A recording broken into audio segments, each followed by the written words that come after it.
Alors ça c'est le moment de la soirée où je dis Michel Tremblay n'a pas besoin de présentation et où je vous présente Michel Tremblay. Alors je ne veux pas faire le récit de l'ensemble de sa carrière. Je voudrais simplement rappeler que l'automne dernier, il a reçu le prix littéraire québécois le plus prestigieux, le prix Gilles Corbeil, de la Fondation Émile Nelligan. Alors j'avais l'honneur et le plaisir à ce moment-là de présider le jury qui a remis le prix à Michel Tremblay, et j'ai eu aussi le plaisir de faire son éloge. Alors je ne veux pas refaire l'éloge aujourd'hui, mais je voudrais simplement rappeler les raisons. Oui. Oui, il était bon, hein? Il était pas mal, mon éloge, quand même. Oui. Oui, bon. Je vais le résumer. Le jury avait deux idées en tête quand on a choisi Michel Tremblay pour le prix Gilles Corbeil. D'une part, c'était, et c'est la nature du prix, nous souhaitions souligner l'importance de l'œuvre. L'importance de l'œuvre dans la durée. On célèbre aujourd'hui le 50e anniversaire des Belles-Sœurs, mais en fait, votre œuvre commence avant ça. Il y a déjà eu des publications avant. Donc, il y a une très, très longue durée. Et évidemment, une œuvre massive aussi. Alors, plus de 75 livres, des pièces de théâtre, des romans, des récits, des instantanés, des scénarios, des adaptations, traductions, des comédies musicales, etc. Là, il y a toutes sortes de pratiques, donc étendues dans la durée. Alors ça, c'était la première raison pour laquelle nous tenions à célébrer son œuvre. La deuxième, nous voulions aussi, et c'est un peu autour de ça que je vais l'interroger ce soir, nous voulions aussi appeler à une relecture de l'œuvre de Michel Tremblay. Alors, tout le monde vous connaît, hein, tout le monde vous voit depuis 50 ans, et nous, on souhaitait de dire, c'est un classique, mais un classique, ça doit aussi être soumis à l'occasion à de nouvelles questions. Alors, on en avait repéré trois, je les rappelle pour mémoire. D'abord, la question de la langue. Alors, il a beaucoup été question, puis je vais en parler moi aussi tout à l'heure, de la façon dont vous avez traité le français québécois dans votre œuvre. Mais on voulait sortir de cette simple question-là, qui est trop souvent ramenée uniquement à la question du joual, pour essayer de voir les variétés de langues qui étaient dans vos textes, parce qu'il y a toutes sortes de variétés de langues. Donc ça, c'est un premier souhait qu'on avait formulé en matière de relecture.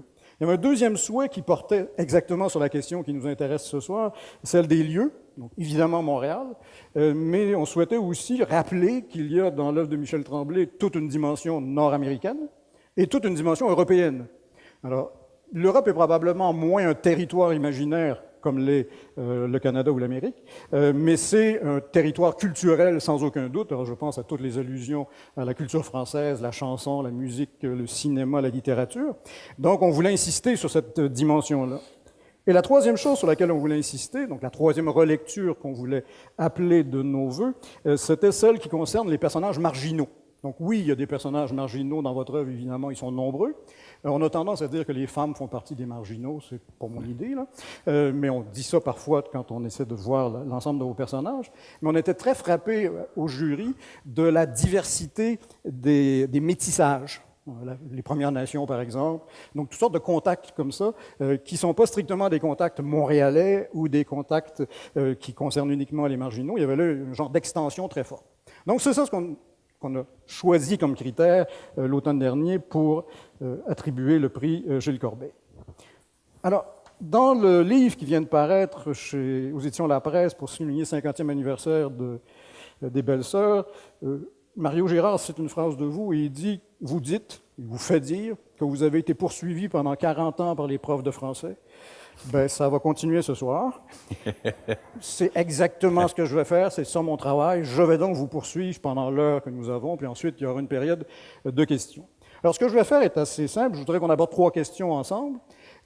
Les trois questions sont en lien direct avec le séminaire que donne Marie-Pascale Huglot, Habiter le territoire. Donc j'aurai un certain nombre de questions, probablement les plus longues sur les lieux, donc les territoires imaginaires. Ensuite, je voudrais qu'on parle de langue, mais ça, c'est mes bébites à moi, c'est pour me faire plaisir, donc j'en profite pendant que vous êtes là pour aborder des choses qui m'intéressent.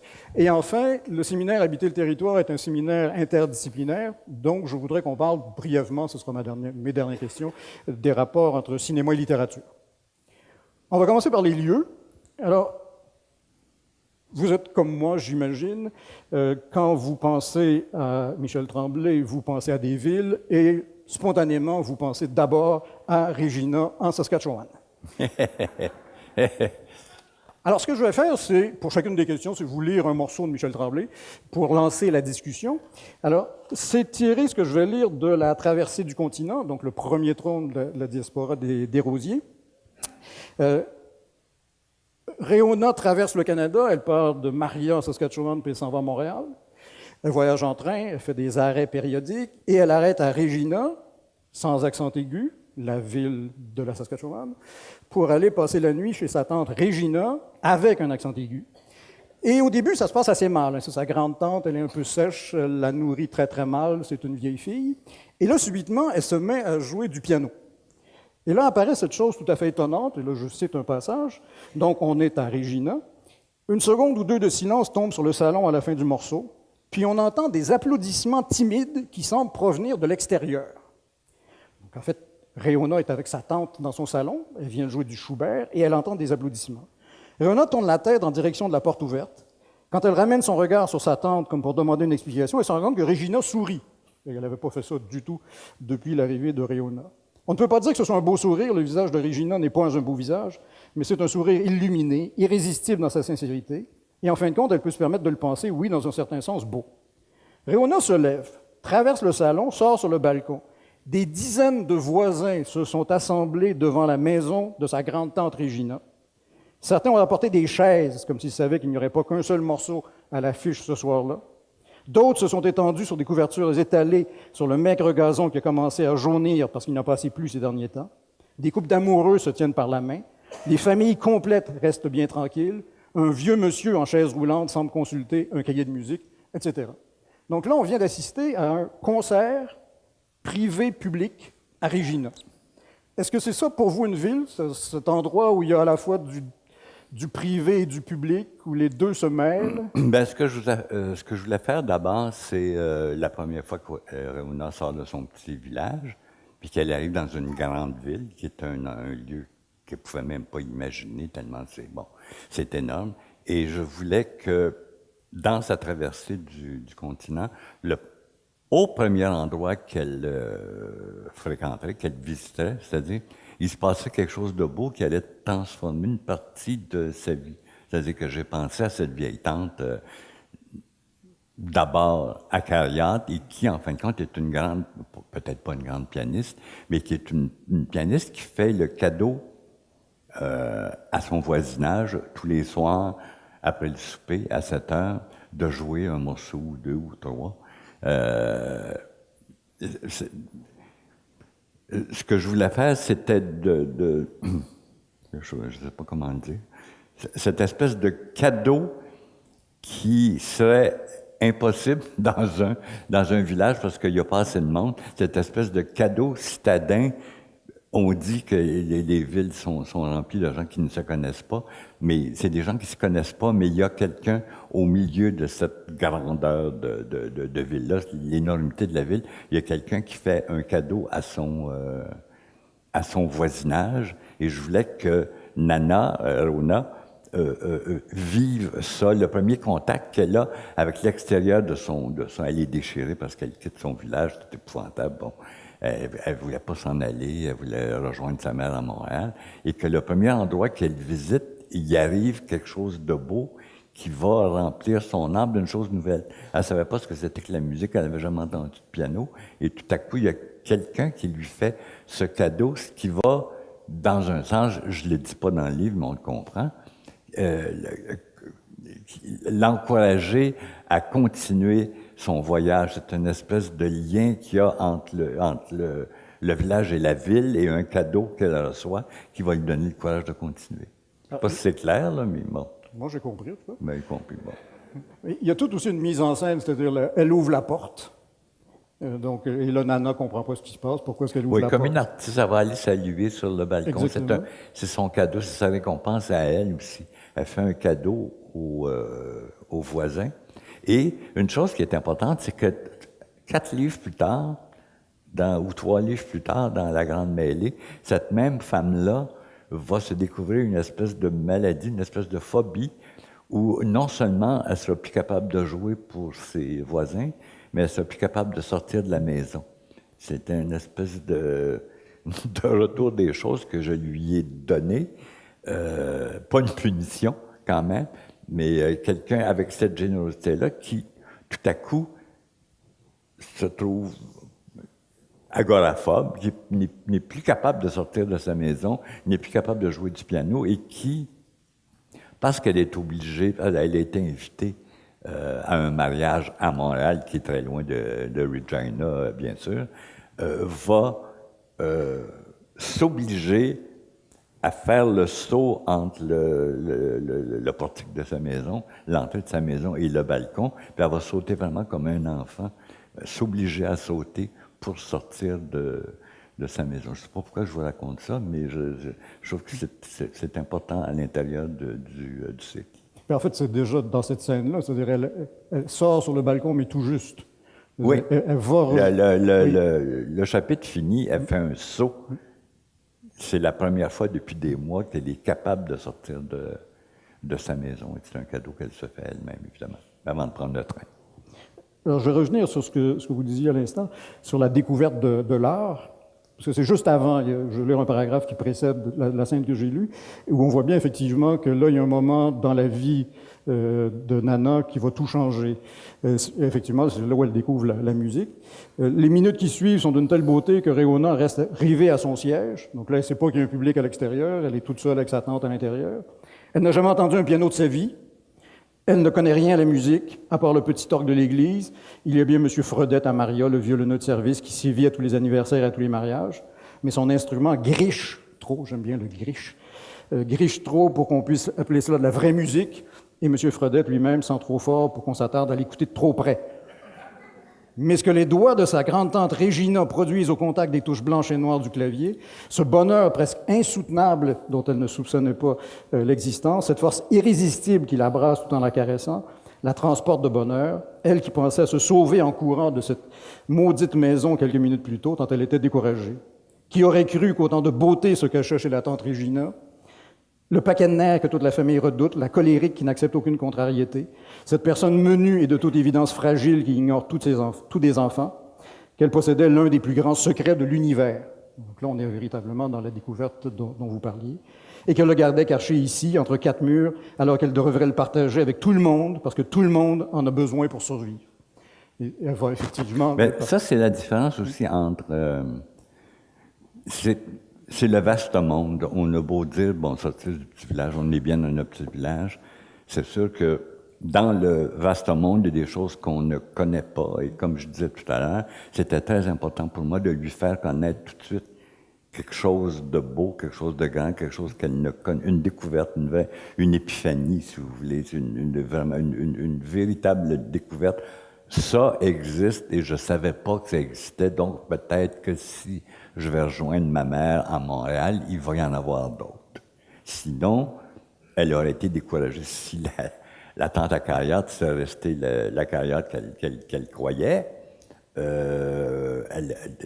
aurait été épouvantable. La suite du voyage, l'idée de la suite du voyage aurait été épouvantable. Ça lui donne le courage de continuer. Il n'y a pas aussi une question d'échelle, c'est-à-dire que c'est pas un village. Quand elle arrive, elle descend du train, puis elle est perdue parce qu'elle trouve que c'est grand, mais en même temps, c'est une petite ville. Donc, il n'y a pas aussi... Mais pour elle, c'est bien ça, excusez-moi, j'aime ça, c'est moi qui l'ai écrit, alors je trouve ça bien fait. On est d'accord. Non, mais elle part d'un petit village, elle arrive dans une petite ville qui pour elle est énorme. Elle s'en va dans une encore plus grande ville qui est Winnipeg, qui la pend. Et avant d'arriver à Montréal, elle retourne dans une petite ville qui est Ottawa, où elle va découvrir la beauté des femmes. C'est la découverte. Au début, ça a été la culture. Là, c'est la cousine de sa mère qui est prostituée. Elle ne comprend pas ce que c'est, évidemment. Mais cette espèce de beauté de femmes qui n'existaient pas non plus, évidemment, à Sainte-Marie-de-Saskatchewan, va lui faire découvrir vraiment la beauté de ce que c'est que d'être une femme, que c'est pas juste une servante, que c'est pas juste quelqu'un qui fait à manger, que c'est quelqu'un qui peut être royal. Alors, à chaque endroit où elle va, elle a un cadeau différent qui l'amène à sa mère, qui, en fin de compte, est une déception épouvantable. Mais est-ce que les villes sont quand même pas toujours, même si elles ne sont pas de la même taille, est-ce qu'elles ne sont pas toujours de même nature? Est-ce qu'il n'y a pas toujours... Et c'est ce qu'on va retrouver dans les chroniques du plateau Montréal. Les quoi? Les villes sont de même nature. Ah oui. C'est des Mais petites pour elle, villes. Pour elle, le fait que ce soit de plus en plus grand aussi, c'est de plus en plus excitant. il faut penser à une petite fille en 1912, 13, qui part d'un petit village, puis qui ne sait même pas que les villes existent. Elle est au courant de rien et elle découvre, là où elle pensait que ce serait un voyage de 4 jours épouvantable en train, elle découvre des choses à chaque endroit où elle est, avant, ça c'est un truc d'écriture évidemment, avant la grande déception de la fin. Quand elle comprend pourquoi, à la dernière ligne du roman, pourquoi sa mère l'a invitée, qui est une déception épouvantable. Alors, Regina, c'est bien beau, mais on peut sortir de Regina. Oui, oui. Puis on va aller faire un tour à Montréal. Arrivons à Montréal. Arrivons à Montréal. Alors, on ne s'était pas concerté, Marie-Pascale et moi, mais j'avais choisi exactement le même passage qu'elle sur Gabriel Leroy. Alors, moi, je voudrais vous entendre sur une chose, je vais lire le passage d'abord. Il y a quelque chose d'assez paradoxal.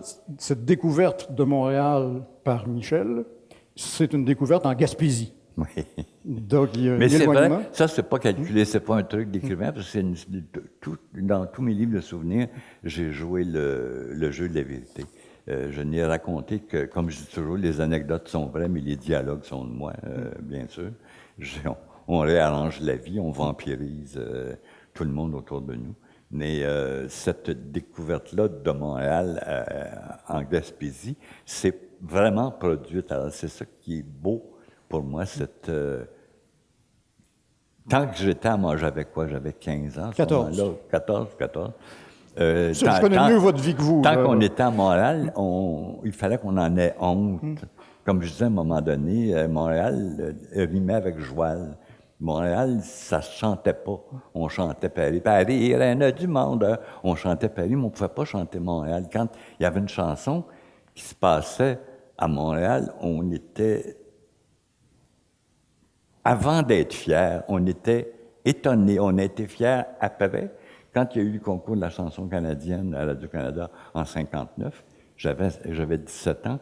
Là, il a commencé à y avoir sur le perron, par exemple, En veillant sur le perron, là, qui est une petite chansonnette pas très géniale, mais c'était une des premières fois où on pouvait se chanter. Et cette découverte de se chanter par des mots dans un roman qui est un roman écrit par quelqu'un qui venait de l'Ouest, quelqu'un qui n'était pas de Montréal, exactement comme je dis souvent en France que le roman québécois le plus connu mondialement est un roman français, c'est Maria Chapdelaine. Il ne faut pas l'oublier, ça non plus, que les deux des plus grands romans, des plus pertinents, des plus révélateurs, nous sont venus j'allais dire 2 étrangers, Gabriel Leroy. Leroy n'était pas une étrangère, mais c'était pas une Québécoise, c'était pas une Montréal, c'était une vision de quelqu'un qui est venu apprendre la ville et qui, après avoir appris la ville, a décidé de la découvrir et de décrire les personnages qu'elle aimait. Alors, je lis ce passage donc, où il y a cette découverte, parce qu'on va voir que ça met en place à la fois le territoire montréalais, la Gaspésie, la question de la langue et la question de la reconnaissance dont on venait de parler. Je regardais de plus près, je scrutais les longues descriptions des états d'âme des personnages, donc c'est vraiment la liste des personnages du roman. Rosanna Lacaze qui donnait naissance à un bébé le jour du mariage de sa fille, tout en s'abîmant dans la douleur de la perte prochaine de son Daniel, 8 ans, qui se mourait lentement de leucémie. Florentine qui épousait Emmanuel Letourneau sans lui dire qu'elle ne pourrait jamais l'aimer et qu'elle était enceinte de Jean Lévesque. Azarius Lacaze qui, à 39 ans, entrait dans l'armée pour que sa famille puisse manger. Et je me disais, c'est ça la vie. Donc là, c'est vous qui parlez à distance. C'est ça la vie, la vraie vie. Il n'y a pas d'explication à l'injustice ni de solution. Le bon Dieu ne va pas apparaître comme Superman pour sauver tout le monde. Ces personnages-là sont perdus. Donc, il y a en même temps un genre de tristesse devant ce qui arrive. Et tout ça, cette grande tragédie du petit monde ne se passait pas dans un lointain Paris, c'est ce que vous venez de dire, hein, dans un lointain Paris du 19e siècle, pendant les colossales transformations d'Haussmann, ni dans les tranchées de la Bérésina pendant les guerres napoléoniennes, mais chez moi, dans ma langue à moi, dans ma sensibilité à moi, dans ma compréhension du monde à moi, si insignifiante fut-elle. Insignifiant, c'est un mot que vous aimez beaucoup, ça. Mais... Ça revient souvent à ça. J'étais plus que simplement bouleversé par la grande qualité de l'écriture et le sens dramatique de l'auteur. J'étais pâmé, reconnaissant de l'existence même d'une œuvre aussi forte écrite dans mon pays, dans mon fond de province, dans ma ville. La chose était donc possible. Alors, quel Montréal vous découvrez en lisant Bonheur d'occasion? Est-ce que vous découvrez l'ensemble de Montréal? Non, c'est un Montréal qu'on ne montrait pas à la télé. À la télé, le Montréal qu'on montrait, c'était un des premiers Montréal pas propres auxquels je faisais face. À la télévision, les ploufs se passaient à Québec, mais à la télévision, dans les téléromans, c'était des belles moments, des beaux papas, il y avait des petits malheurs, mais ça se réglait toujours. C'était comme aseptisé, c'était propre, c'était comme joli. Il y avait des drames, mais c'était comme des jolis drames. Et c'était la première fois que j'étais confronté, exactement comme dans un roman français. Je lisais déjà beaucoup les romans français. Je commençais déjà à beaucoup m'intéresser aux auteurs du 19e siècle. Et c'était la première fois que dans un roman qui se passait à Montréal, les mêmes choses se produisaient que ce que je lisais d'habitude dans des romans qui se passaient ailleurs. Et je ne savais pas, mais je pense que tout le monde a découvert ça en même temps, pas juste un petit cul de 14 ans, mais tous les lecteurs de Bonheur d'occasion à l'époque se sont rendus compte pour la première fois qu'on pouvait, comme je l'ai dit, vivre de grandes tragédies dans des villes comme Montréal où on nous a tellement dit longtemps qu'on n'était pas intéressant, qu'on était des ignorants. C'était vrai qu'on était des ignorants, mais c'était pas une scène de nous le dire. Et qu'on n'était pas intéressant, qu'on n'était pas capable de grandeur, c'est ça que je veux dire. Là. Et à l'époque où Félix Leclerc commençait à écrire, à l'époque où ceux qu'on allait appeler les chansonniers avaient commencé à donner des petites bribes de petites choses, arrive ce monument-là, ce roman absolument extraordinaire qui est aussi bon et même meilleur que la plupart de ce qu'on lisait en France et qui nous a appris. C'était une des premières fois où je ne sais pas si je peux dire qu'on s'est aimé, mais qu'on a pu s'apprécier, qu'on a pu se dire « Ah, voilà, nous sommes capables de vivre de grandes choses. » Et ce qui est extraordinaire, c'est vous le lisez, Bonheur d'occasion, c'est un roman psychologique incroyable. Il y a des analyses psychologiques de chacun des personnages qui sont absolument étonnantes. C'est vraiment un monument. Est-ce que je réponds à votre question? Ah oui. C'est un nouveau lieu. Vous le dites dans un autre passage. Vous ne connaissez pas Saint-Henri, mais ce roman-là vous révèle une partie de votre ville. Oui, mais les quartiers n'ont pas d'importance à ce moment-là. C'est les personnages. Ça aurait pu se passer au plateau Mont-Royal ou dans le Faubourg Ramlas. C'était pas l'endroit où je n'étais jamais allé qui était important. C'était ce qui se passait dans ma ville. C'était quand même à l'intérieur de l'île de Montréal que cette grandeur-là pouvait fleurir. Je me souviens du chapitre, par exemple, où la mère Lacasse va à l'hôpital qui est dans le flanc de la montagne. Et la description qu'elle fait de cette montée-là vers une petite fille qui se meurt, comment est-ce qu'on dit ça? En tout cas, bon, c'est fantastique. Un morceau de bravoure. Ouais, un morceau de s'il vous plaît, anthologie. Voilà, merci. Un morceau d'anthologie. Les Français sont très forts là-dessus. Surtout les critiques d'opéra, c'est toujours une interprétation d'anthologie. Il y en a 3 par jour. Donc, un lieu, des personnages. Et là, j'avoue qu'il y a un passage de ce texte-là, moi, qui m'étonne un peu. C'est la question de la langue. Quand je lis Gabriel Leroy et quand je vous lis, le rapport ne me vient pas spontanément que ce que vous avez trouvé dans Bonheur d'occasion. Ça n'avait rien à voir avec la langue. Ça n'était pas la langue, c'était la grandeur des choses qui se produisaient. La langue, j'ai découvert ça 10 ans plus tard. La langue, la veille, ça je l'ai dit depuis 50 ans, mais on dirait qu'on ne me croit pas. La veille de commencer à écrire Les Belles Sœurs, je ne m'étais jamais posé de questions au sujet de la langue. Jamais. Quand je voyais de Ticoc, quand je voyais les pièces de Marcel Dubé, les pièces de Madame, en tout cas, elle, je me posais pas la question, c'était ça. C'était comme ça que ça s'écrivait et ça a pris l'histoire du film que j'ai vu, que j'ai détesté avec André Brassard, où on s'est rendu compte que c'était la langue qu'on n'avait pas aimée. C'est ce jour-là que j'ai découvert que la langue existait qu'il pouvait exister une autre façon de faire parler les personnages que personne n'avait utilisé avant et que je pouvais peut-être essayer de l'essayer. Mais avant ça, je m'étais jamais posé la question. Pardon, j'écrivais des romans et des contes fantastiques qui se passaient partout sauf au Québec. Je m'en allais vers Jean Rey et Edgar Allan Poe et je m'en allais vers cette littérature-là. Je m'en allais. J'adorais le réalisme chez les autres, mais le réalisme ne m'intéressait pas. Et comme à travers toute ma vie, le réalisme ne m'a jamais intéressé, ça m'a aidé à toujours transposer. C'est la raison pour laquelle il y a du fantastique dans tous mes romans. Il y a toujours un monde parallèle pour éviter ce que j'appelle le reportage, justement. Et c'est la raison pour laquelle j'ai structuré une grande partie de mes pièces d'après les tragédies grecques, parce que ça m'aidait à ne... Toute ma vie, j'ai lutté contre le réalisme, alors que ce que je racontais était réaliste, c'était des vraies choses. On écoutait Marie-Lou tout à l'heure, une conversation. Mais, comme je dis souvent dans mes pièces, si vous fermez les yeux, ce que vous allez entendre est réaliste. Mais si vous regardez ce qui se passe sur scène, ça ne l'est jamais. Je n'ai à peu près jamais... J'ai peut-être écrit sur 35, j'ai peut-être écrit 2 ou 3 pièces vraiment linéairement réalistes. Là. Alors, j'ai...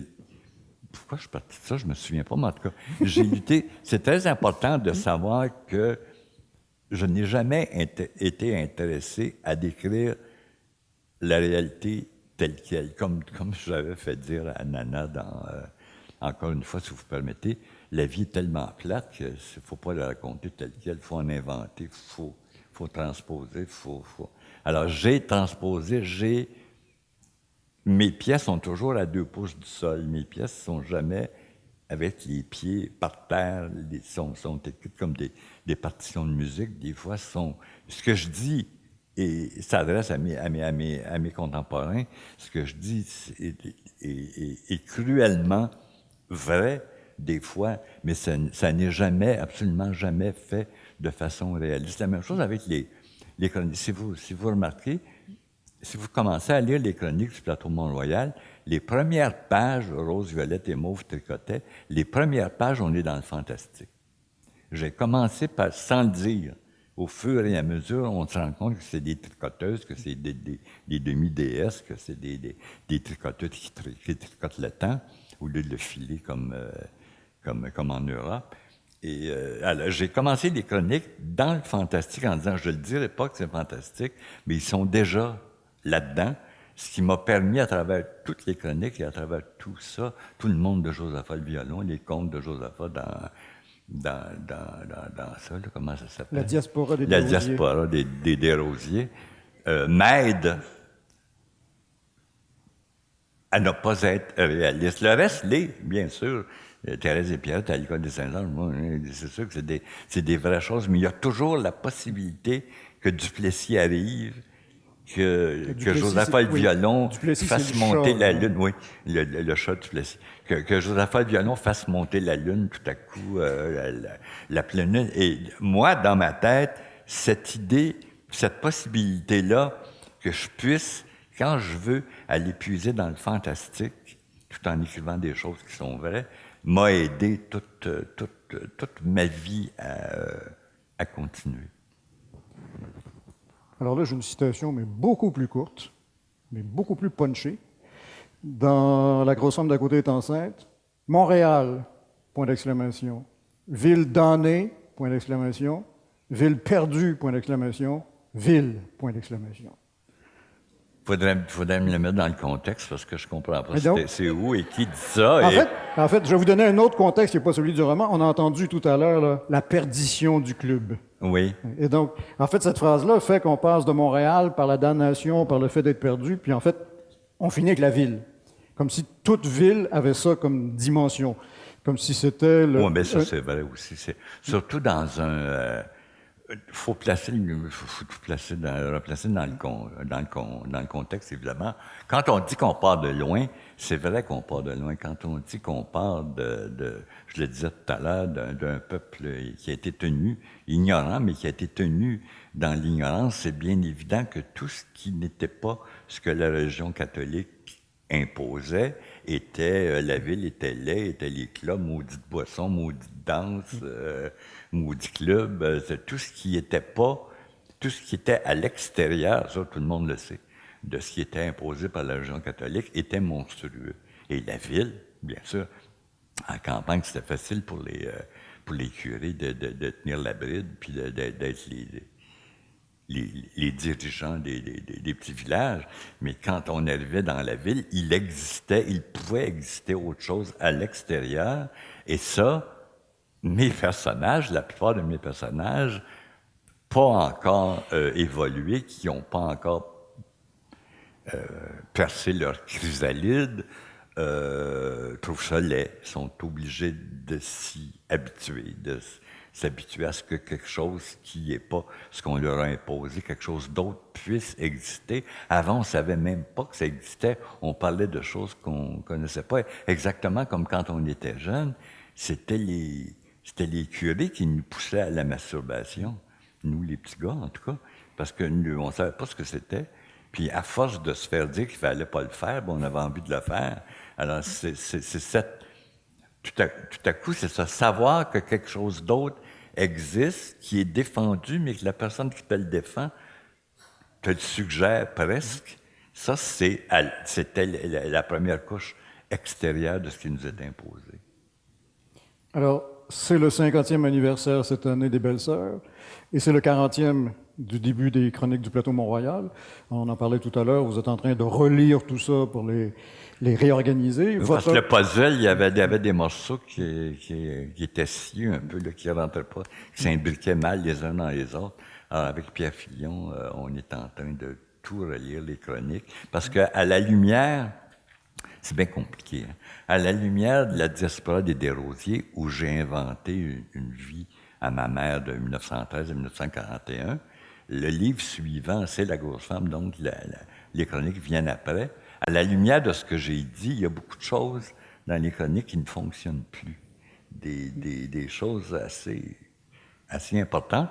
Puis quelqu'un qui irait tout à la suite se dirait, là, c'est pas ça qui est dit dans l'autre. Donc, c'est ces choses-là qu'on essaie de... C'est vraiment scier des morceaux de puzzle. C'est assez le fun de trouver des justifications, trouver des affaires, de trouver une pirouette pour faire accepter une chose qu'un personnage a dite avant, qu'on ne peut pas dédire et lui faire dire autre chose. C'est un exercice mental assez intéressant. Moi, ce qui m'intéresse là-dessus, c'est la question de la représentation de la ville, parce qu'il y a les chroniques dans les années 80, Un ange cornu, c'est 1994, la diaspora des Desrosiers, c'est plutôt les années 2000. Quand vous relisez comme ça des textes qui ont 40 ans, le portrait que vous faites de la ville vous semble encore tenir, ou vous dites, tiens, j'aurais dû plutôt faire autre chose? Oui, ça, évidemment, c'est comme les gens qui disent... Est-ce que vous savez c'est quoi les défauts dans les Belles-Sœurs? Ben oui, à 53 ans, la pièce, si j'écrivais la pièce aujourd'hui, ça serait autre chose, c'est bien évident. Bien évident qu'on dit des choses, mais il y a des choses qu'il faut accepter. On les pensait, on les... Je disais, chaque roman, chaque pièce correspond à une période de la vie de l'auteur. Tout le monde est comme ça. On n'est pas fou, on évolue, on change d'idée, bon... et c'est sûr qu'on dit des choses à une période de sa vie. C'est comme quand on dit en 1967, vous avez dit telle affaire, ben oui, mais je le pensais à l'époque. C'est la même chose avec les œuvres. Les œuvres correspondent à une période. C'est pour ça que les Belles-Sœurs, j'y toucherai jamais, parce qu'il y a quelque chose de juvénile, il y a quelque chose de jeune, il y a quelque chose de trop plein, il y en a trop, sont 15, il pourrait être 12, il y en a bien, il y en a beaucoup. Mais il faut que ça reste comme ça parce que c'est une œuvre de jeunesse. Une œuvre de jeunesse, il faut que ça reste jeune. On ne répare pas ça. D'ailleurs, il y a beaucoup de compositeurs d'opéra au 19e siècle qui ont refait leurs opéras, qui ont Verdi a fait ça souvent. Il a fait 2 versions ou 3 versions des opéras, puis c'est toujours de moins en moins bon. C'est de mieux en mieux fait. C'est mieux fait, mais c'est moins bon. Donc, on ne touche pas à votre Montréal des chroniques. Non, je touche pas à la ville. Je touche à ce que les personnages prétendent avoir vécu. Mais dans les chroniques, la ville est pas mal plus vraie, moins inventée que dans la diaspora. La diaspora, j'étais pas là, c'est fini avant ma naissance. Alors, c'est 9 romans qui se passent de 1913 à 1941. Donc, j'ai fouillé, je me suis documenté. J'avais 2 amis qui m'aidaient à la documentation. On fouillait dans les journaux, on allait voir ce qui se mangeait, ce qui se passait au théâtre, socialement ce qui se passait, les 2 guerres, bon, tout ça. On a fait des recherches, pas très poussées, mais des recherches assez importantes, mais dans un monde inventé. C'est quand même une ville inventée. Alors, je vous ai dit qu'on parlerait de lieu et qu'on parlerait de langue. Alors, on a entendu la langue de vos personnages. Il me semble que c'est surtout de ça dont on a parlé quand on parle de la langue dans votre œuvre. Cette franchise-là. Oui, c'est ça, le joual, la langue populaire. Qui n'est pas aseptisée avec les vrais mots. C'est ça. Donc, et là, je comprends bien, et on le voit dans le livre de Mario Gérard, je vois bien comment ça a pu choquer, ça, en 1968, entendre ça sur une scène de théâtre. Là, les gens ne comprennent pas, c'est ça qui est extraordinaire. On a tellement changé en 50 ans que les jeunes qui viennent voir mes pièces ne peuvent pas imaginer que ça puisse avoir été scandaleux. Ça, c'est formidable. Mais ça a été scandaleux. Ah oui. Alors, donc, on a beaucoup parlé de ça. Moi, ce qui m'intéresse, je vais prendre la question de la langue d'une perspective un peu différente, c'est celle des narrateurs, donc les gens qui racontent vos histoires. Quelques exemples tirés des vues animées. Alors, vos parents ne disaient pas qu'il y allait aux vues, ils disaient qu'il y allait aux vues animées. Oui, aux vues animées. Alors, quelques exemples. Motion pictures. Hein? Ah ouais, c'est une traduction directe. Alors, le tout début, Orphée, le livre commence comme ça, hein? La mort, avec un M majuscule, la mort faisait vraiment beaucoup de boucanes en fumant. Donc, on commence avec quelque chose de noble, hein, la mort incarnée et la fumée. Quelques pages plus loin, c'était la fin, poussée par 2 gars de bicycle. Donc, déjà, vous voyez, là, il y a aussi la mort, encore une fois avec la majuscule. La mort et François Périer s'éloignaient, disparaissaient dans une source de lumière où flottait une grande quantité de boucanes. Et qui n'était pas sans rappeler celle que faisait la mort, encore une fois que la majuscule, en fumant. C'était un plan très long, très lent. On les voyait de dos, les gars de bicycle. Les gars de bicycle les tenaient par l'épaule. La musique de Gluck, alors c'est ça qui m'intéresse, moi. C'est ce passage entre la boucane, les gars de bicycle et Gluck, et la mort, que je découvrais avec ravissement, tournoyait autour d'eux. Alors on est presque dans une découverte comme celle de Nana, d'ailleurs. Il y a une genre d'épiphanie artistique. Tournoyait autour d'eux cette céleste flûte, cette sublime description des Champs-Élysées, les vrais, qui allaient longtemps demeurer au palmarès de mes musiques favorites, les enveloppaient comme la boucane. Dernier exemple, vous allez voir, ils vont tous dans le même sens. Je sortais du cinéma sonné, heureux et affamé. J'arrivais à la maison vers 8h30. Ma mère m'attendait au bout de la table. Mon père travaillait de 4h à minuit. Il n'était donc presque jamais là le soir. Et lorsqu'il y était, ça voulait dire qu'il avait perdu son travail ou qu'il avait été slacké. Donc, encore une fois, hein, la rupture. Alors, je préférais qu'il soit absent quand je revenais des vues, etc. Alors, moi, ce qui me frappe en lisant ça, c'est que vous mettez pas ça à distance. Hein, vous parliez de Maria Chapdelaine. Il met pas en italique. C'est ça, exactement. Maria Chapdelaine, les mots sont entre guillemets. Ah, ça, je me souviens. Oui, j'ai fait la recherche. Soit en guillemets, soit en italique. C'est ce que moi j'appelle la prophylaxie typographique. On les met à distance en disant ça, je sais que je devrais pas dire ça. Or, vous le faites pas pour ce genre de mots-là. Vous le faites parfois pour des anglicismes, plus rarement. Et je me demandais à quel moment vous avez pris conscience que vos personnages avaient un niveau de langue populaire et c'était normal dans une pièce qui parle comme ça, mais que le narrateur pouvait faire pareil. En l'écrivant, vraiment en l'écrivant. Quand j'ai décidé d'écrire une pièce, puis j'ai commencé Les Belles-Sœurs, j'ai découvert cette langue-là, sa force, sa franchise. Vous savez, le joual est un phénomène assez fascinant. C'est les femmes de Montréal qui font qu'on est des francophones aujourd'hui encore à Montréal. Le joual est inventé à la jointure entre le 19 et le 20e siècle par les femmes de Montréal qui voulaient rester francophones. Ce qui fait que ces mots-là, les mots qui viennent d'ailleurs, les mots qu'on a francisés, même si ce n'est pas un mot, c'est des gens qui entendaient des mots anglais et qui avaient l'intelligence de les traduire et d'en faire des verbes, ce que les Français ne font pas. Les Français, eux, quand ils utilisent des mots anglais, même quand ils parlent, on les entend en guillemets. Ce qui est extraordinaire dans le joual, c'est qu'on traduisait en français, on en faisait un verbe qu'on pouvait décliner, on en faisait des adverbes, on en faisait le sujet, verbe, complément. C'était une invention, c'était un vrai néologisme. Slacker, c'est le verbe slacker, c'est un vrai verbe français, nouveau, utilisé par des gens qui ont pris le mot anglais. Je donne tout le temps l'exemple d'enfiroiper. Enfiroiper, dont on a longtemps pensé que ça venait de l'Indien, que c'était les Indiens. Pas du tout, c'était une expression du 18e siècle qui était « in fur wrapped ». Quand on voulait séduire quelqu'un, on lui parlait « in fur wrapped », enveloppé dans la fourrure, puis on pouvait fourrer. Et les Québécois ont entendu « in fur wrapped » et ont inventé. En France, je raconte souvent cette anecdote-là, puis ils trouvent que c'est un mot fantastique, ont inventé ce superbe verbe, ce superbe néologisme qui est enfiroiper. C'est un magnifique verbe, c'est très beau. Pourquoi? On ne veut pas l'imposer aux autres. Je ne veux pas retrouver enfiroiper dans le Larousse l'année prochaine, c'est pas ça. Mais je revendique le droit, moi, d'utiliser slacker, puis d'utiliser sans me sentir coupable et sans me sentir obligé de le mettre en italique ou entre guillemets.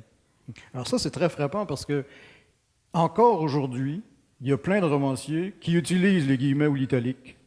Moi, j'aime bien citer cet exemple. C'est un jeune romancier qui s'appelle William S. Messier, publie son premier livre qui s'appelle Townships au Marchand de Feuilles. C'est son premier livre, il est bien content d'être publié. Son éditrice lui dit « Tu vas mettre tous les mots anglais en italique ou en guillemets ».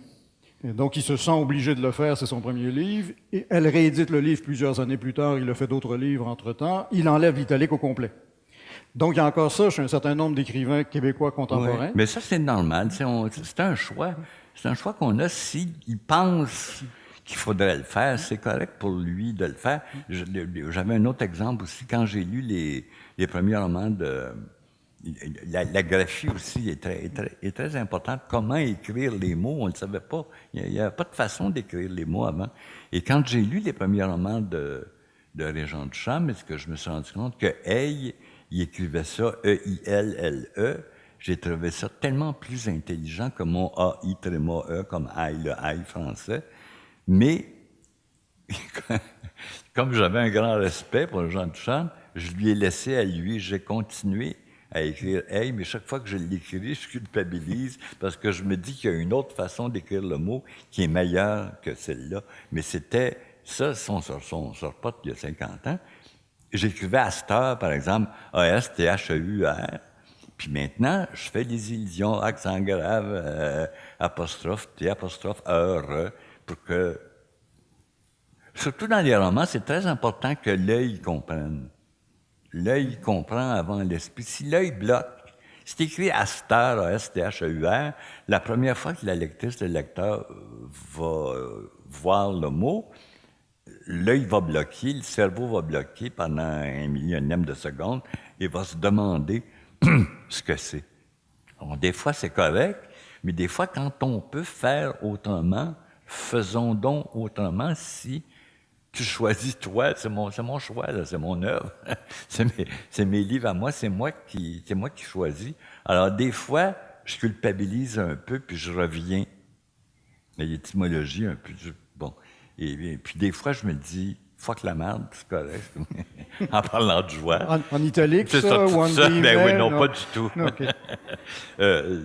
C'est comme ça que je veux l'écrire. Je l'écris, c'est un choix personnel, c'est notre invention. Et Si on oui. suivait les règles, excusez-moi, si on suivait les règles, là, oui, il faudrait tout faire comme il faut, mais c'est le fun de faire autrement aussi. Alors, il y a un de vos éditeurs dans la salle qui est Pierre Filion, qui doit se poser ce genre de questions-là. J'imagine que vos éditeurs On en français... parle, oui, Oui. on en parle. J'imagine que vos éditeurs français doivent aussi se poser la question. Ouais, les éditeurs français, étonnamment, chez Actes Sud, ils nous laissent assez libres. Des fois, les questions qu'ils posent, c'est quand un mot, excusez-moi, c'est quand un mot ne signifie pas la même chose. Tu sais, on me demande souvent en France, là, qu'est-ce que tu changes beaucoup de choses.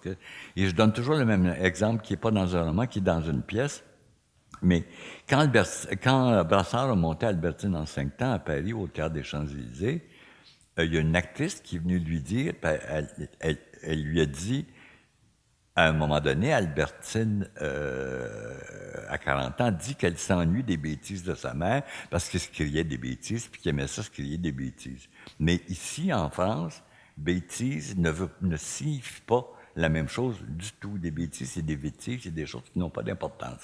Alors, quand les Français ou Bertrand Pi, Actes Sud, arrivent avec un argument comme celui-là, si le mot peut empêcher le lecteur éventuel ou le spectateur de comprendre la phrase, de comprendre ce qui se passe, là, on va les changer, mais c'est pas une question de se sentir obligé de changer les choses, mais il faut bien s'adapter. Comme je l'ai dit toujours, j'avais dit ça à Lorraine Pintal à un moment donné, un spectacle, il est fait pour les gens qui vont venir le voir.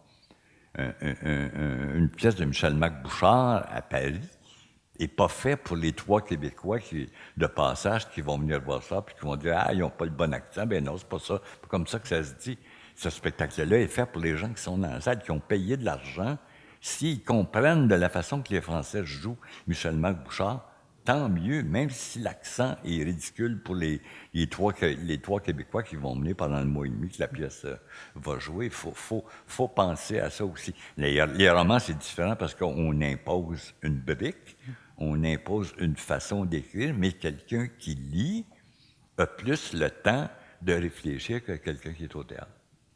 Vous avez fait allusion tout à l'heure à ce moment déclencheur où vous dites « La langue que j'entends dans la culture autour de moi ne marche pas ». Donc, c'est le film qui s'appelle « Caïn », c'est ça, je pense? Qu'est-ce qu'il y a... Donc, vous êtes avec Brassard? C'était un film qu'on s'est rendu compte avec Brassard, on avait haï ça, puis on ne savait pas pourquoi. Et on s'est rendu compte que c'était parce que c'était un film qui ne s'adressait à personne. Personne au monde n'avait parlé cette langue-là. Les Français n'ont jamais parlé comme ça. Les Québécois n'ont jamais parlé comme ça. Les Américains ont une expression que j'aime beaucoup quand c'est un anglais comme ça qui est entre l'Angleterre et les États-Unis. Ils appellent ça le Mid-Atlantic English. C'est l'anglais parlé au milieu de l'Atlantique. Et dans Caïn, c'était du Mid-Atlantic French. C'était un français que personne... Si tu tournes un film dans une langue que personne n'a jamais parlé au monde, bien, qui c'est qui va aimer ça? Qui est-ce qui va pouvoir apprécier? Ça ne parle pas comme eux, puis personne n'a jamais parlé comme ça. Alors, c'est à partir de ça, ça a été le moment déclencheur, peut-être le plus important de ma vie, de me dire, M. Dubé est allé à telle place, M. Gélina est allé à telle... Solange? Ah, j'ai failli l'avoir. Loranger, bon, excusez-moi. Françoise Loranger. Françoise Loranger, bon. Est allée à tel endroit. Est-ce que c'est possible, à la lumière de ce Français-là qui n'a pas de bon sens, d'aller plus loin? Si M. Gélina, si M. Dubé avait écrit Les Belles-Sœurs, à leur époque, la pièce aurait été censurée. Elle n'aurait jamais été jouée. Ils l'ont pas fait parce qu'ils ne voulaient pas le faire.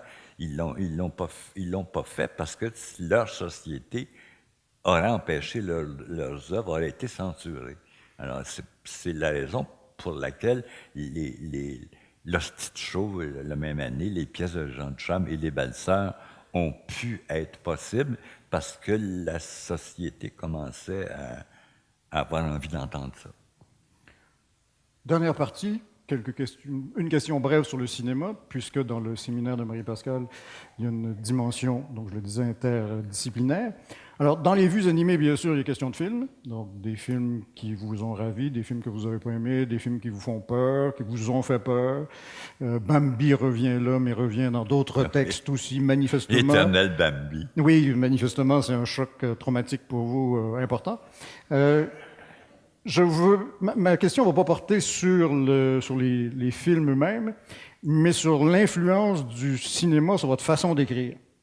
Et là, je pense à deux choses particulières. Alors, je cite un passage des Beaux mondes assortis, mais il y a la même chose dans Un ange cornu, dans le texte sur Jules Verne. À un moment donné, vous vous imaginez à la place de Robert Grant, enlevé par le Condor, oui. Et là, vous racontez comme si vous étiez effectivement dans le ciel, ce qui est assez cinématographique. Et là, je pense à un passage des Beaux mondes assortis où vous racontez un orage électrique. Le texte s'appelle Sturm und Sur Drang. Les épaules de mon père. Oui, exactement. Alors, ce texte-là est assez étonnant parce qu'on a l'impression que c'est raconté cinématographiquement. Alors, je lis le début du texte. En se retournant pour sortir de la chambre, mon père m'aperçut. Il s'approcha de mon lit à grandes enjambées. Il me prit dans ses bras. Ça ne s'était pas produit depuis ma toute petite enfance. Et je m'envolai vers le plafond en lançant un petit cri. Donc, c'est comme le Condor de tout à l'heure. Là. Bien sûr, ma mère réagit aussitôt. « Michel, qu'est-ce que t'as? Le feu est-tu pris? » Donc, c'est pendant l'orage électrique. Mais ce que m'a dit mon père en me pliant sur son épaule comme une poche de patate, donc on est toujours dans des trucs de langue là, propres à vous, dut le rassurer parce qu'elle ne répliqua pas. « Viens, Michel, on va aller explorer la maison pour voir s'il n'y a pas une boule de feu qui se cache quelque part. Pendant ce temps-là, ta mère va essayer de retrouver les boîtes de boules de Noël qu'elle avait perdues l'année passée. » Il rit de sa répartie et ajouta « T'es donc bien rendu paysan. » Je lui aurais volontiers répondu que la dernière fois qu'il m'avait pris dans ses bras, j'étais probablement un bébé, mais ma position confortable m'empêchait de parler. De toute façon, il ne m'aurait pas entendu. Et je commençais à avoir mal au cœur. « Attends, je vais te transférer de mon épaule à mes bras. Tu dois pas être à ton aise comme ça brasse trop. » Je mis aussitôt mes jambes autour de lui, comme j'étais haut. Dans la pénombre, parfois traversée par la lumière d'un éclair, tout me paraissait lointain tout à coup. Les choses que je voyais habituellement d'en dessous, parce que j'étais encore petit, me semblaient très différentes vues des airs. Je me disais, c'est comme ça que les adultes voient le monde, de par en haut. Ils n'ont jamais le vertige. Alors, je ne vais pas lire la suite, mais il y a plusieurs pages après où vous traversez l'appartement sur le dos ou dans les bras de votre père pour arriver sur le balcon et là vous faire asperger d'eau pour regarder. Je me trompe ou il y a là une influence de la narration qui vient du cinéma, cette idée de changer la perspective? Parce que vous lisiez, et c'est un bon, comme je disais tout à l'heure, c'est un vrai souvenir. Et pendant que vous lisiez, il m'est revenu et je me suis retrouvé tout à l'heure, là, tout de suite, dans les bras de mon père. À ce moment-là, je me souviens qu'il y avait un globe au milieu de... Puis il m'avait levé comme ça, puis j'avais vu des mouches mortes, puis c'était la première fois que je voyais des mouches mortes à l'intérieur d'un globe. Mais je pense pas que c'est visuel, c'est sûr que c'est visuel, mais le visuel cinématographique, c'est pas à moi à le dire, je sais pas. Je sais pas quoi vous répondre parce que je n'y ai vraiment jamais pensé. Le visuel, pour moi, c'est... Le cinéma, c'est à l'extérieur, hein, le cinéma, c'est là. Alors que le visuel, pour moi, c'est à l'intérieur. Je viens d'écrire un petit livre qui s'intitule 23 secrets bien gardés, titre que Pierre Fillon a trouvé d'ailleurs. Et c'est plein justement de ces visualisations-là, de se transposer soi-même, de s'incarner. Bon, c'est ça qui est important. C'est peut-être ça aussi que je suis un bon auteur de théâtre. C'est parce que je peux m'incarner, je suis capable de visualiser ce que ça peut être à l'intérieur de quelqu'un d'autre. Alors, pour moi, c'est pas du tout cinématographique, c'est vraiment de la visualisation, de la transposition. C'est quelque chose que je regarde, mais ça n'est pas plaqué. C'est un regard de l'intérieur de mon personnage quand c'est moi. Alors, tout à l'heure, vous avez dit, vous n'écrivez pas de romans réalistes, mais vous lisez des romans réalistes. Donc, il y a un intérêt esthétique pour une forme, mais ce n'est pas celle que vous pratiquez? Ben, c'est-à-dire que j'ai découvert le roman, le réalisme magique, comme tout le monde, dans la collection avec les liserés vert pâle là, du monde entier du Seuil, avec Gabriel Garcia Marquez, puis José Donoso, puis bon, tous ces auteurs-là. J'ai découvert ça, j'avais 30 quelques années. Avant ça, oui. C'est peut-être la raison pour laquelle j'écrivais pas de romans aussi. C'est que, comme je vous disais tout à l'heure, le réalisme m'intéresse chez les autres. Les Rougon-Macquart sont la plus grande lecture de ma vie. Voyons.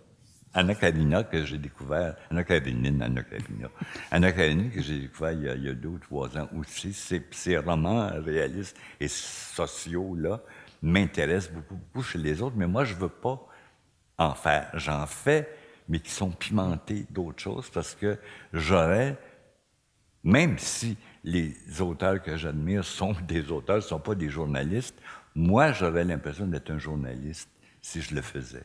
Peut-être parce que j'ai pas assez confiance en mon talent, puis que je suis pas capable d'être Zola, puis que je suis pas capable, je sais que je suis pas capable d'être Dostoïevski ou les autres. Je me sens obligé pour m'accepter moi-même, ou même peut-être me faire accepter, de pimenter ce que je fais de quelque chose de plus grand que ce que je raconte. Mais est-ce qu'on pourrait dire alors la même chose du cinéma? C'est-à-dire que vous êtes un cinéphile, vous allez au cinéma, vous racontez ça, mais vous dites que c'est pas une influence sur votre écriture. Alors, quelle je place... pense pas avoir été influencé par le cinéma du tout. J'ai été influencé par 8,5, parce que 8,5 m'a fait, de Fellini, 8,5 m'a fait découvrir ce gars-là à la fin avec tous les personnages de sa vie qui descendent un escalier. Là, je pleure chaque fois quand je veux pleurer, je regarde ça, puis ça me fait brailler. Ça m'a fait découvrir cette espèce de transposition, de mélanger les personnages, les époques et tout ça.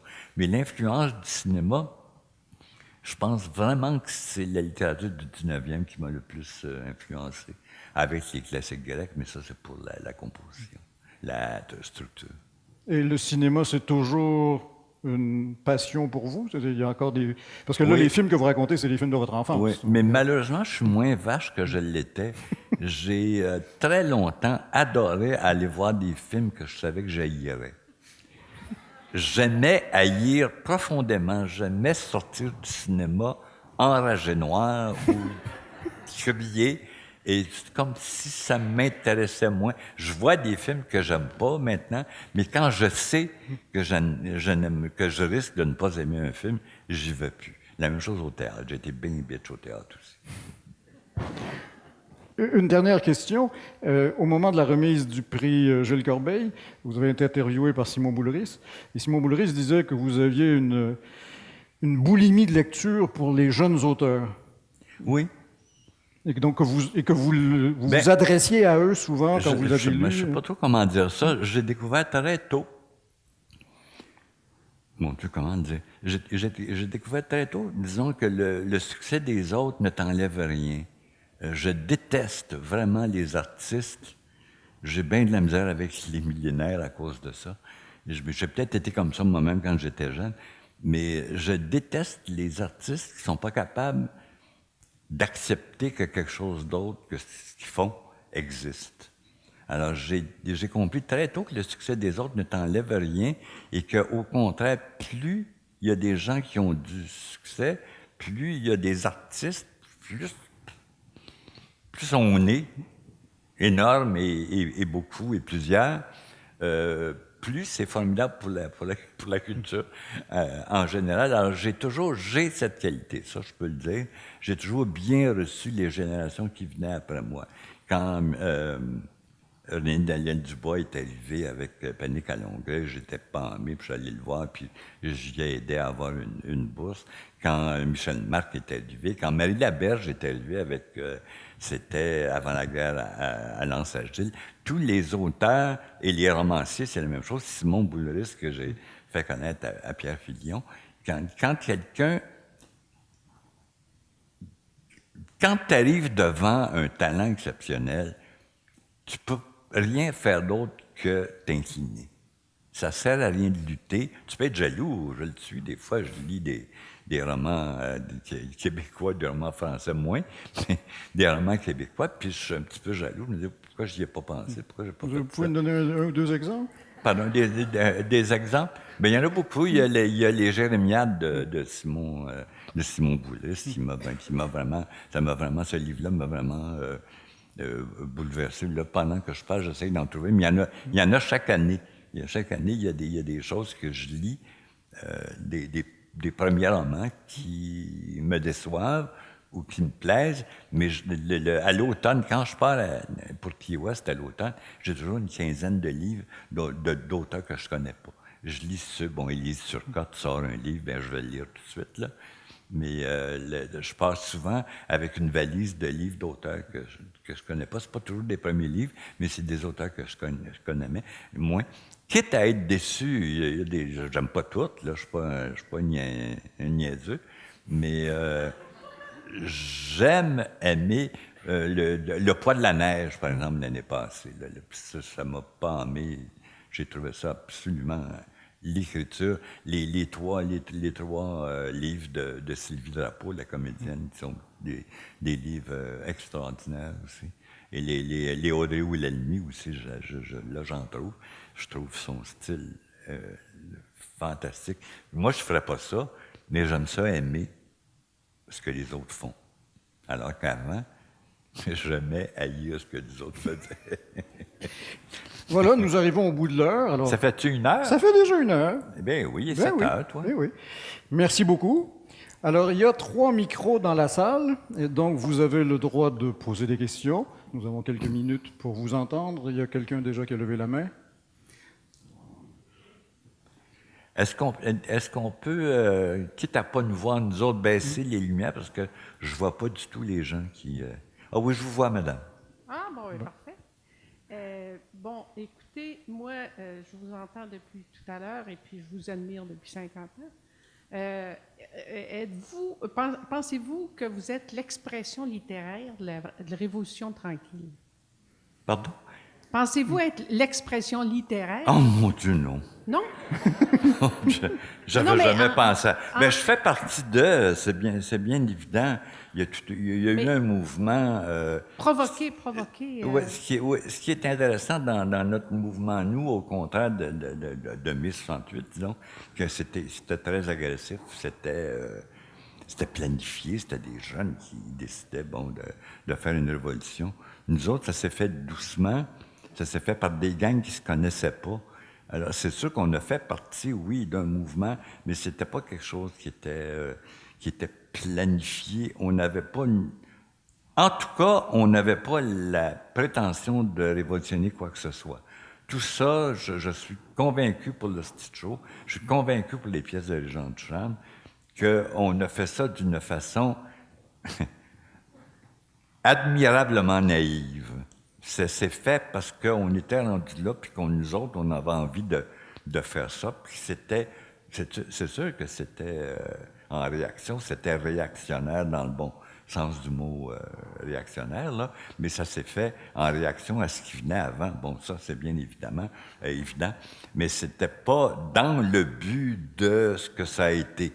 Ce que ça a été, je suis sûr, pour les 3 gangs de l'été de 1968, ça a été une surprise pour les 3 gangs. Ça, je suis absolument convaincu.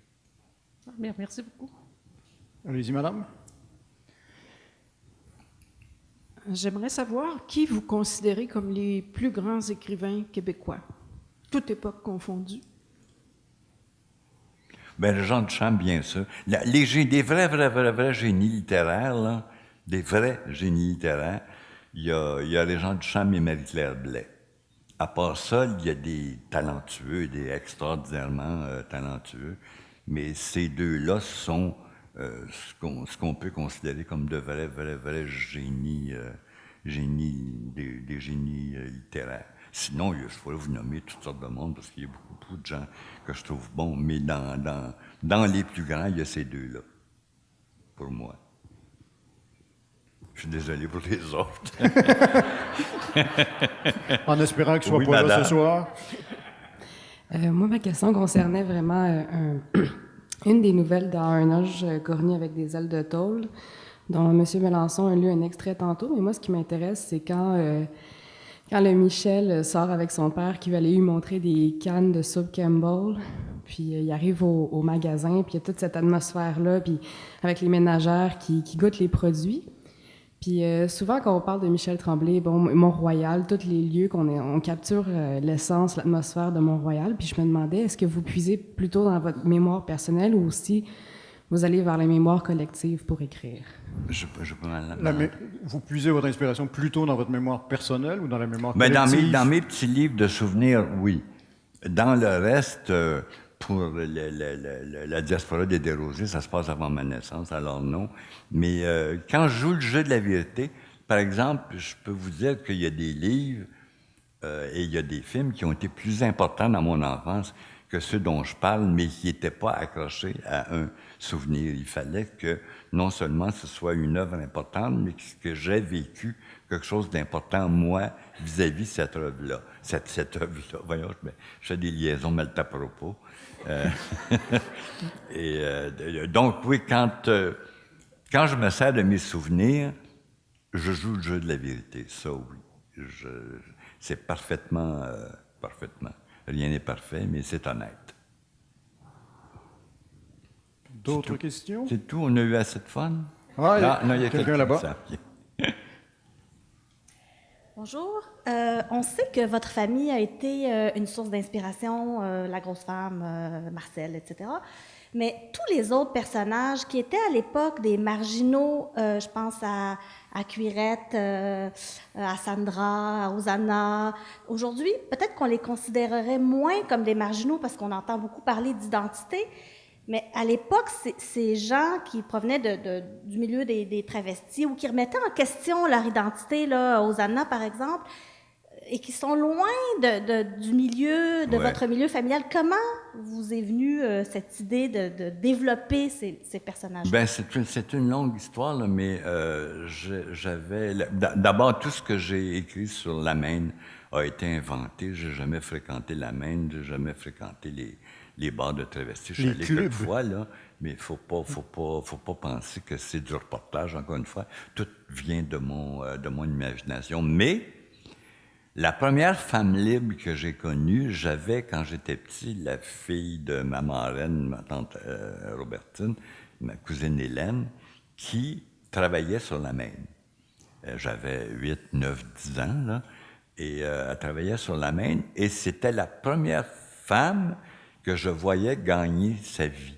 C'était toutes les femmes que j'avais connues jusque-là étaient des mères de famille, et elle, tout à coup, qui était la guidoune de la famille, évidemment, qui était la Pierrette Guérin, qui était la fille perdue selon la société, je l'admirais parce que, pour une raison en particulier, c'est qu'elle travaillait au French Casino, donc pour les cotronies, et elle nous disait que pour travailler tous les soirs, ça lui coûtait 5 piastres. Pour aller sur le plancher, puis 5 piastres dans ce temps-là, c'était comme 100 piastres au moins aujourd'hui, c'était 5 $, c'était absolument énorme. Et j'avais une admiration parce que je me disais, si ma cousine Hélène paye 5 piastres pour aller travailler le soir, imagine l'argent qu'il y a là-dedans, ce qui fait que ce milieu-là, la rue Saint-Laurent, dont on disait tant de mal, tout à coup est devenue importante dans ma tête de petit gars, parce que cette marginalité-là, je ne connaissais pas le mot marginalité, évidemment, était intéressante parce que c'était du monde qui était complètement différent de ce que je connaissais et mal jugé. C'est ça qui était excitant. C'était du monde mal jugé, donc intéressant. Alors, je me suis, très jeune, avant d'aller sur la Maine, ça a pris des années, mais déjà, enfant, j'avais une espèce, disons, d'admiration, là, je ne trouve pas d'autres mots, pour ces gens-là qui vivaient dans la marche, qui avaient le front et le courage de résister, sans penser de cette façon-là, avec ces mots-là, bien sûr, là, mais ça me fascinait. Ce qui fait que quand est venu le temps de parler des travestis, j'en connaissais, j'étais allé, j'avais fréquenté un petit peu, mais tout le monde, la duchesse de Langeais, tout le monde que j'ai inventé, toutes ces êtres-là avec des problèmes d'identité, je les ai inventés justement parce que c'était un terreau extraordinaire, ce problème d'identité, d'être un homme qui rêve d'être une femme, qui rêve d'être une actrice anglaise dans un film américain tourné en Afrique du Nord au sujet d'un mythe égyptien. C'est absolument fascinant. C'est ça qui m'intéressait, les plures psychologiques et physiques d'un monde qui rêvait tellement d'être quelqu'un d'autre, qui devenait ou il pensait devenir quelqu'un d'autre. Ça m'a intéressé pendant des années. Juste le fait de décrire des marginaux, c'est pas intéressant. Oui. J'aimerais rester un peu du côté du théâtre pour vous demander qu'est-ce que ça représentait pour vous que de raconter le milieu du théâtre populaire montréalais. Vous l'évoquez dans toutes sortes de textes, autant dans les romans que dans les pièces de théâtre, et on sent bien qu'il y a une sorte de, je ne sais pas comment dire, d'affection que vous montrez à l'endroit de ce théâtre-là, alors que par ailleurs, vous nous l'avez encore dit, vous vous intéressez plutôt à des structures dramaturgiques qui viennent du théâtre grec. Comment est-ce que vous ajustez ces deux types de passions? Je viens de parler des marginaux, mais j'ai toujours admiré les gens qui faisaient. J'ai toujours aimé pas les faiseux, mais les faiseurs. J'ai toujours aimé les gens qui, malgré ce qui se passait, réussissaient à faire des choses, ce qui fait que j'ai toujours admiré les gens des variétés. Les gens des variétés, pour moi, sont des gens très courageux. À l'époque de Lapoune et Mme Pétry, par exemple, amuser les Montréalais en pleine guerre, tous les soirs, les faire rire, des gens qui n'ont pas d'argent, les entertainer, malgré tout le malheur, malgré ce qui se passait à l'autre bord. Je trouve ça absolument admirable. Et je m'en suis beaucoup servi, parce que ça aussi, c'est Mme Pétry, Mme Ouellette, étaient des femmes qui gagnaient leur vie. J'ai toujours, j'en ai fait dans la diaspora, il y en a au moins 3, des femmes, ce que j'appelle des femmes fortes qui ne savent pas quelles le sont, des femmes qui sont obligées de gagner leur vie, qui font des choses sans revendication. Ça m'intéresse beaucoup. Il y avait les suffragettes, il y avait les femmes admirables, Mme Casgrain, des femmes qui faisaient des choses, mais il y avait des femmes qui le faisaient par besoin, par obligation, pas par besoin, mais par obligation, et qui, sans critiquer, disons, l'acceptaient et le faisaient admirablement bien. Ça, j'ai toujours admiré ces nombreux générations. Et dans les variétés, justement, il y en a beaucoup. Il y a beaucoup de femmes qui... Ou la Bolduc, j'ai vu le film La Bolduc avant-hier. Ça, c'est autre chose. C'est une femme qui a sacrifié sa vie de famille, mais c'est quand même une faiseure, pas dire une faiseuse, c'est quand même quelqu'un qui a fait des choses. Ça, c'est admirable. Monsieur? Un homme. Dans Le Diable Champignon, vous dépeignez un monde, un village-monde, où personne ne sait pas ce que ça veut dire le soldat, personne ne sait pas ce que ça veut dire la guerre, jusqu'à ce moment que le diable arrive. Qu'est-ce que vous pensez à ce village-monde, à ce territoire, 50 ans après cette date? Merci. J'entendais pas. Le village qui, en fait, contient le monde, le village-monde, oui. Comme lieu imaginaire, donc qui n'est pas un lieu réel ou pas nécessairement un lieu réel, et donc qui permet de dire des choses. Oui. Là, je pense que vous faites allusion au réalisme magique en posant votre question. Oui, d'accord. Ah oui, mon premier, j'avais 16 ans quand j'ai écrit ça. Bon, ben écoute donc. Oui, allez-y.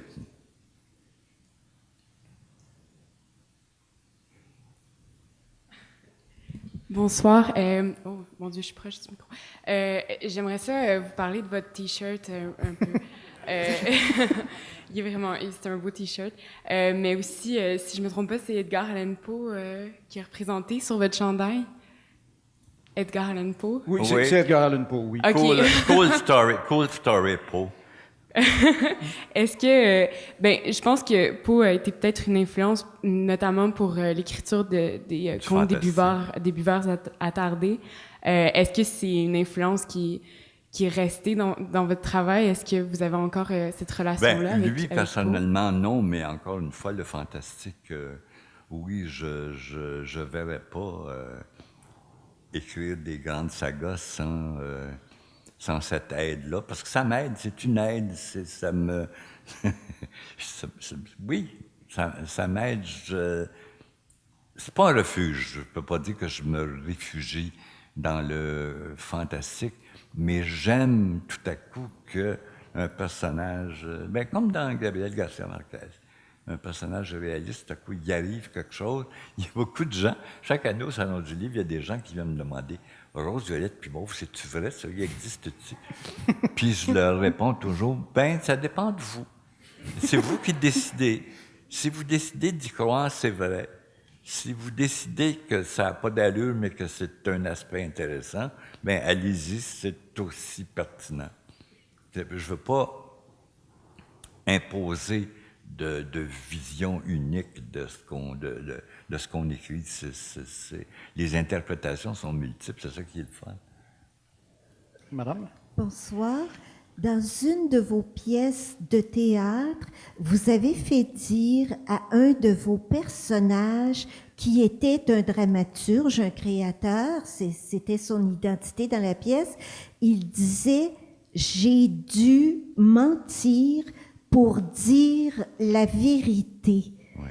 Qu'est-ce qui fait qu'on doit en passer par le mensonge pour dire ce qui est vrai? C'est le mentir vrai de Jean Cocteau, ça. J'ai dû mentir pour dire la vérité, c'est-à-dire prendre un chemin, un détour pour dire les choses. Le théâtre, c'est un mensonge. Le théâtre, ce qu'il y a de fantastique au théâtre, c'est qu'il y a 850 personnes qui payent de l'argent pour venir s'asseoir toutes dans la même direction et pour se faire croire que ce qui se passe sur scène est vrai, alors qu'ils savent que ça ne l'est pas. Alors, c'est dans ce sens-là que c'est un mentir vrai, c'est-à-dire mentir, inventer des affaires pour dire derrière des choses qui sont vraies. Ce que le jeune auteur dans Le Vrai Monde a fait, il s'est servi de sa famille pour dire ce qu'il croyait être la vérité, mais qui est juste... Une pièce, c'est la vérité de l'auteur, c'est pas la vérité. La vérité, ça n'existe pas. C'est ta version à toi du monde. Ça veut pas dire que c'est pas vrai. Dans ce sens-là, comme tu inventes une pièce de théâtre, tu mens, mais ton but est de dire la vérité. Merci. Est-ce que j'ai fait votre devoir à votre place?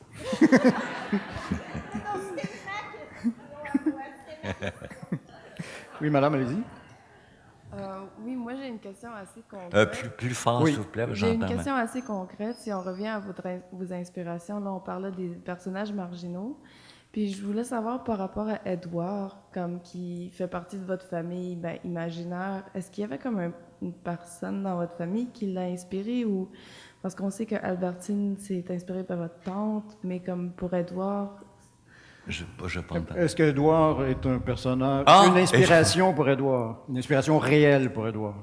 C'est-à-dire qu'Édouard, c'est une pièce d'abord qui s'appelle La Duchesse de Langeais. J'étais à Acapulco il y a 50 ans, en janvier 68, et j'allais tous les soirs dans le Zocalo, j'allais cruiser dans le Zocalo, je pognais beaucoup d'ailleurs, et C'était il y a 50 ans.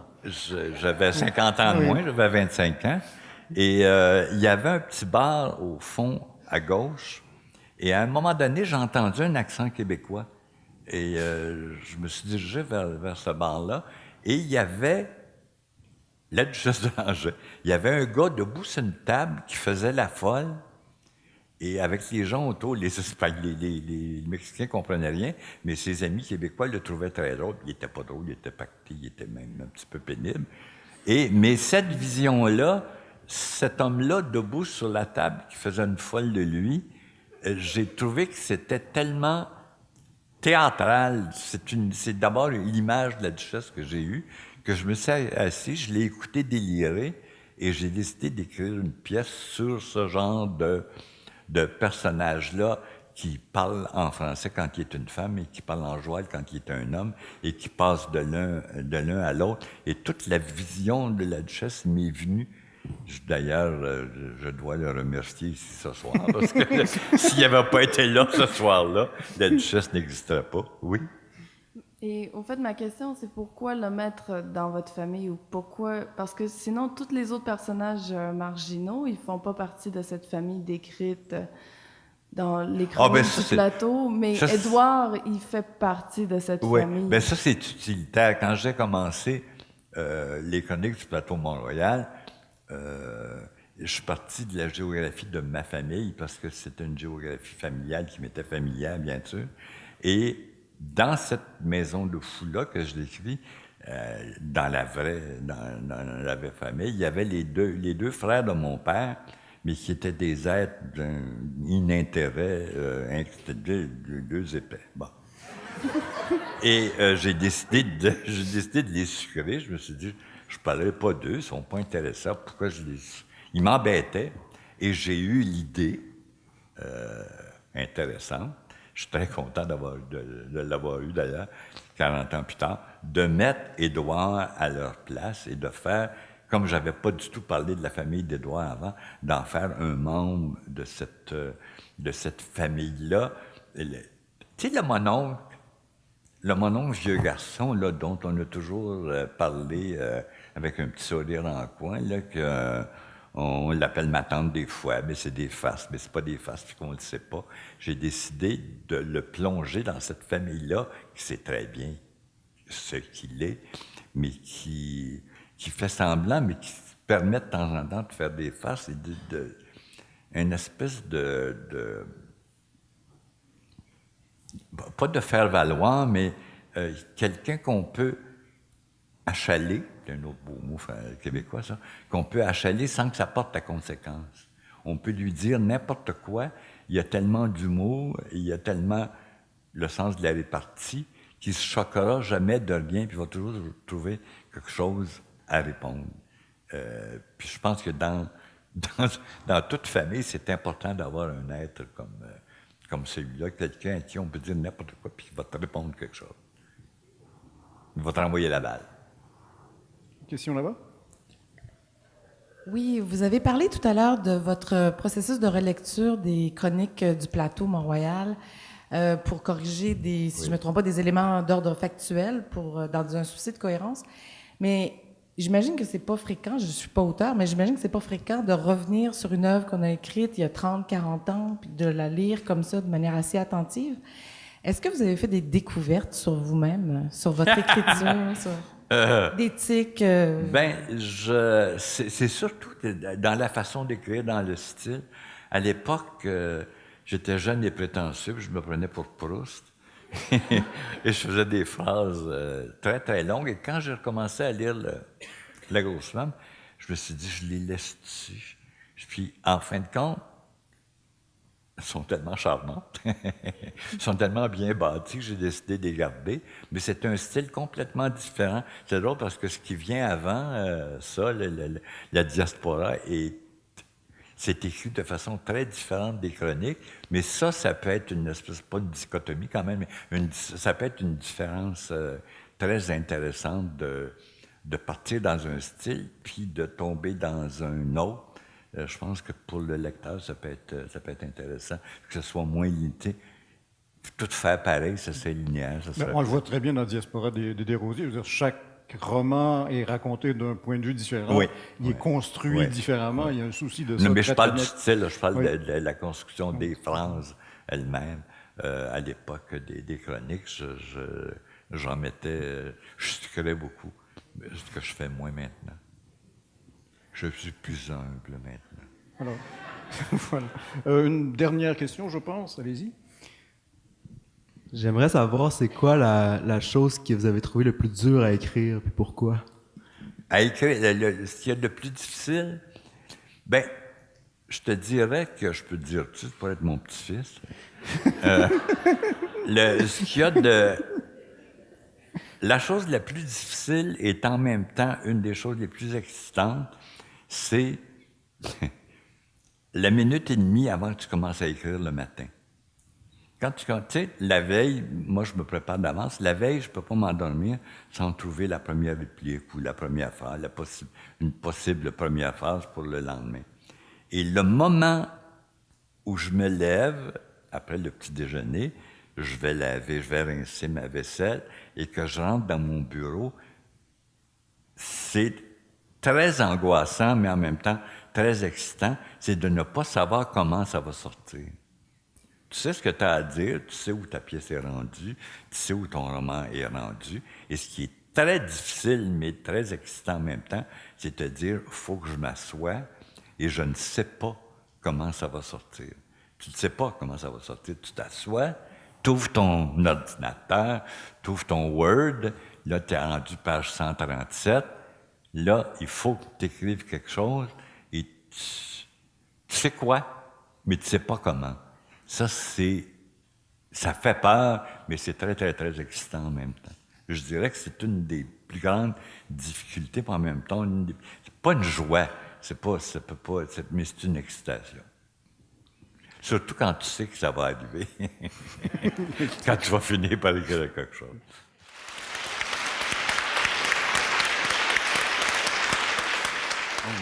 Merci.